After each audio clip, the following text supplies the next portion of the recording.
जय हिंद दोस्तों। हम इंसान भी उन गिनी चुनी प्रजातियों में से एक हैं जो सेक्स को सिर्फ रिप्रोडक्शन के लिए नहीं करते हैं। ऐसा होता तो कामसूत्र जैसी बड़ी मोटी किताब ना लिखी जाती। और अच्छा ही है कि ऐसा नहीं है। लेकिन वो कहा जाता है ना कि एक great power comes with great responsibility. इसलिए सेक्सुअल इंटरकोर्स के साथ फ्री में मिलते हैं कई एसटीडी यानी कि सेक्सुअली ट्रांसमिटेड डिसीजेज, और अनवांटेड प्रेगनेंसी तो है ही। और इसी से निपटने के लिए हमने बनाया एक ब्रह्मास्त्र, जिसे कि रेनकोट, छतरी जैसे अजीब नामों से जाने जाने वाले इस चीज को हम कॉन्डोम कहते हैं। और आज की इस वीडियो में हम जानने वाले हैं कि फैक्ट्री में इसे बनाया कैसे जाता है, दुकान तक पहुंचने से पहले इन्हें कितने सारे टेस्ट से होकर गुजरना पड़ता है। तो बने रहिए हमारे साथ अंत तक, और इस चैनल को सब्सक्राइब कर दीजिए, बेल आइकन को दबा दीजिए और जितना ज़्यादा हो सके शेयर कीजिए ताकि नॉलेजेबल वीडियो काफ़ी लोगों के पास पहुंचे। दोस्तों, कॉन्डम्स बिल्कुल भी नई चीज़ नहीं है। कुछ आर्कियोलॉजिस्ट की माने तो हजारों साल पहले इजिप्शियंस भी इन्हें इस्तेमाल किया करते थे। हालांकि तब ये लिनन से बनाए जाते थे और आज जितने इफेक्टिव नहीं थे। और फिर इन्हें थोड़ा और स्टैंडर्डाइज किया गया, जिनका मतलब है कि इन्हें सीप और सुअर की अंतड़ियों से बनाया जाने लगा। एक भेड़ के स्मॉल इंटेस्टाइन और लार्ज इंटेस्टाइन के बीच में एक हिस्सा होता है जिसे कहते हैं सीजम। पहले और आज भी कई जगह कॉन्डम को इसी सीजम से बनाए जाते रहे हैं। 1990 तक इन सीजम्स का कॉन्डम का मार्केट शेयर दुनिया भर में 5.5% था, लेकिन उस पर हम बाद में जाएंगे। अभी हम बात करेंगे इसके इतिहास की। दोस्तों, 19वीं सदी के दौरान ज़्यादातर अपर मिडिल क्लास या फिर इलीट क्लास के लोग इन कॉन्डम को अफोर्ड कर पाते थे, और इसीलिए ये अभी तक मेन स्ट्रीम का हिस्सा नहीं बने थे। वो तो भला हो चार्ल्स गुडियर का, जिन्होंने 1839 में वल्कनाइजेशन के प्रोसेस को इन्वेंट किया, जिससे रबड़ की इलास्टिसिटी और भी ज़्यादा बढ़ गई। इसी प्रोसेस के बदौलत 1855 तक मार्केट में रबड़ कॉन्डम भी आ गए। ये कॉन्डम सस्ते तो थे ही, साथ ही पुराने अल्टरनेटिव से कहीं बेहतर थे। इसी के साथ आया पहला विश्व युद्ध।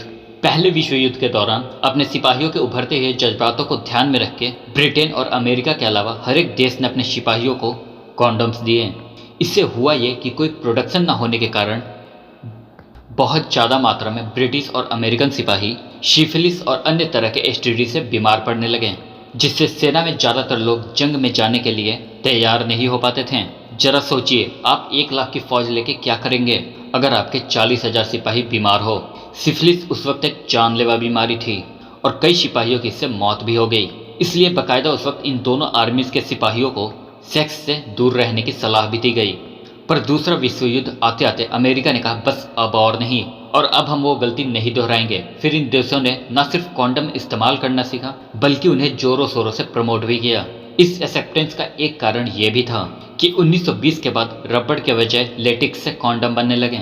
लेटेक्स एक नेचुरल सब्सटेंस था जो कि पेड़ों से हमें मिल जाता है। साथ ही ये आम रबड़ के मुकाबले ज़्यादा पतला होता था और इसे बनाना भी सस्ता पड़ता था। इसके बाद इनके लिए सोसाइटी में और भी ज़्यादा एक्सेप्टेंस बढ़ गए और फिर इनमें नई नई चीज़ें ऐड होती चली गई। एक समय था जब कॉन्डम्स को कहीं से भी खरीदा जा सकता था और हर कंपनी इन्हें अपने तरीके से बनाती थी। इन पे किसी तरह के टेस्ट नहीं किए जाते थे, लेकिन कुछ वक्त बाद सरकार ने इसमें दखल दिया और कॉन्डम की बिक्री को सिर्फ मेडिकल स्टोर तक ही सीमित कर दिया गया। ऐसा करने के अलावा उन्हें एक मेडिकल ज़रूरत के रूप में भी इस्तेमाल कर लिया गया, जिसका मतलब था कि अब कंपनियों की मनमानी नहीं चलेगी और उन्हें सरकार द्वारा सेट स्टैंडर्ड्स के मुताबिक ही कॉन्डम बनाने होंगे, वरना उन्हें बिकने नहीं दिया जाएगा। और ऐसा करने से इन कॉन्डम्स की रिलायबिलिटी और बढ़ गई। अब चलते हैं इसे बनाने की प्रक्रिया की तरफ। सबसे पहले कॉन्डम बनाने के लिए ग्लास के बड़े बड़े ट्यूब का इस्तेमाल किया जाता है। इन ट्यूब्स का काम कॉन्डम को शेप देने का होता है। इस्तेमाल करने से पहले इन्हें अच्छी तरह से धोकर सबसे पहले डिसइंफेक्ट किया जाता है, ताकि कोई भी जर्म्स इनमें ना बचें और साथ ही कुछ ऐसा न लगा रह जाए जिसकी वजह से कॉन्डम के अंदर कोई होल हो जाए। धोने के बाद इन्हें लिक्विड लेटेक्स के अंदर डुबा दिया जाता है। डुबाने के बाद इनके ऊपर लेटेक्स की एक पतली सी परत चढ़ जाती है, जिन्हें फिर हल्के ड्रायर से गुजारते हुए ठंडा किया जाता है। इनके सूखने के बाद इन्हें दोबारा से लेटेक्स में डुबाया जाता है और ऐसा करने के बाद जब ये ठंडे हो जाते हैं तो एक रोलिंग मशीन इनके एंड्स को हल्का सा फोल्ड कर देती है। इसके बाद पानी का एक जेट इन कॉन्डम्स को इन ट्यूब्स पर से प्रेशर के साथ अलग कर देता है। उसके बाद बड़ी बड़ी वॉशिंग मशीन में डाल के इनकी अच्छे से 1 घंटे तक धुलाई होती है। धोने के बाद इन कॉन्डम्स को फिर सूखने के लिए छोड़ दिया जाता है और बाद में इन्हें रोल करके इन पे सिलिकॉन ऑयल और अलग अलग फ्लेवर्स को डाला जाता है। फिर ये कॉन्डम पैक करके मेडिकल स्टोर तक की यात्रा करने को तैयार है। बस एक और जरूरी स्टेप के बाद इन कॉन्डम्स में से कुछ एक रैंडम सैंपल्स को सेलेक्ट किया जाता है ताकि इनकी टेस्टिंग की जा सके। इसके बाद इन्हें कई तरह के टेस्ट से गुजारा जाता है। एक ट्यूब के ऊपर इन कॉन्डम्स को लगा के सबसे पहले अंदर से वोल्टेज पास की जाती है, क्योंकि लेटेक्स इलेक्ट्रिसिटी कंडक्ट नहीं कर सकती, और अगर इलेक्ट्रिसिटी गलती से भी पास हो जाती है तो समझ लीजिए इसमें कोई ना कोई होल है, और ऐसा होने पे पूरे बैच को ही सस्पेंड कर दिया जाता है और 1 लाख से भी ज़्यादा कॉन्डम्स को बाहर फेंकना पड़ सकता है। और अगर ये टेस्ट पास कर गए तो एक अगला टेस्ट इनके लिए तैयार होता है।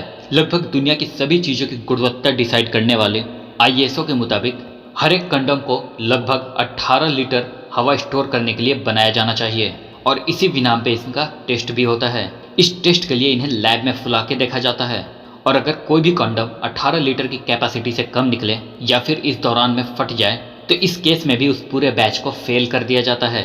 बता दें कि 18 लीटर की लिमिट एक मिनिमम लिमिट है, और आजकल की ज़्यादातर कंपनी इससे भी बेहतर क्वालिटीज़ के कंडम बनाती हैं, इसीलिए ये टेस्ट पास कर पाना उनके लिए इतना मुश्किल नहीं है। फिर आता है तीसरा टेस्ट, जिनमें इन कंडम के अंदर पानी भरकर लीकेज के लिए चेक किया जाता है। पानी से भरने के बाद इन्हें 1 मिनट तक यूं ही लटका दिया जाता है। ऐसा इसलिए भी जरूरी है क्योंकि ये लीकेज होल कभी कभी इतने ज़्यादा छोटे होते हैं कि इन्हें नंगी आंखों से नहीं देखा जा सकता, और अगर किसी भी तरह के लीकेज डिटेक्ट किए बिना इन्हें मार्केट में बेच दिया जाए तो यकीन मानिए कि आपका और डॉक्टर का खर्चा काफ़ी बढ़ सकता है। इसलिए पूरी तसल्ली कर लेने के बाद भी इन सैंपल्स को पास किया जाता है। इस टेस्ट के बाद एक फाइनल टेस्ट होता है, जिनमें कॉलम के अलग अलग टुकड़े करके उन्हें वैक्यूम सील्ड कंटेनर्स में रख दिया जाता है।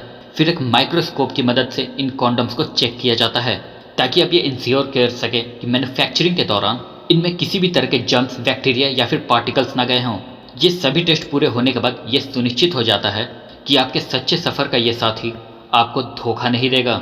दोस्तों, ये कॉन्डम ना सिर्फ ओवर पॉपुलेशन पर STDs को रोकने के लिए भी बहुत ज़रूरी है, इसलिए इनके यूज़ के बारे में हर एक बढ़ते बच्चे को पढ़ाया जाना बहुत ज़रूरी है। लेकिन अफसोस की बात तो यह है कि स्कूल के सिलेबस में होने के बावजूद भी इसे आउट ऑफ सिलेबस कह के टीचर इन्हें पढ़ाने से इनकार कर देते हैं, और माँ बाप अगर घर में ऐसा सब सुन भी लें तो 2 बार गंगा जल डाल के स्नान करके फिर बैठ जाते हैं। दोस्तों, इसी सोच को बदलने की ज़रूरत है, और हमें ज़्यादा से ज़्यादा लोगों को जिम्मेदारी के साथ सेक्सुअल रिलेशनशिप बनाने के बारे में एजुकेट करने की भी ज़रूरत है। तो इसलिए अगर आपको हमारा आज का ये वीडियो पसंद आया हो तो लाइक करने के साथ साथ इसे अपने दोस्तों के साथ शेयर जरूर करें। साथ ही ऐसे नॉलेजेबल वीडियो के लिए हमारे चैनल को सब्सक्राइब करें और बेल आइकन को क्लिक करें, ताकि आपको लेटेस्ट वीडियो की नोटिफिकेशन आती रहे। तो फिर मिलते हैं अगले इंटरेस्टिंग वीडियो के साथ, तब तक के लिए जय हिंद।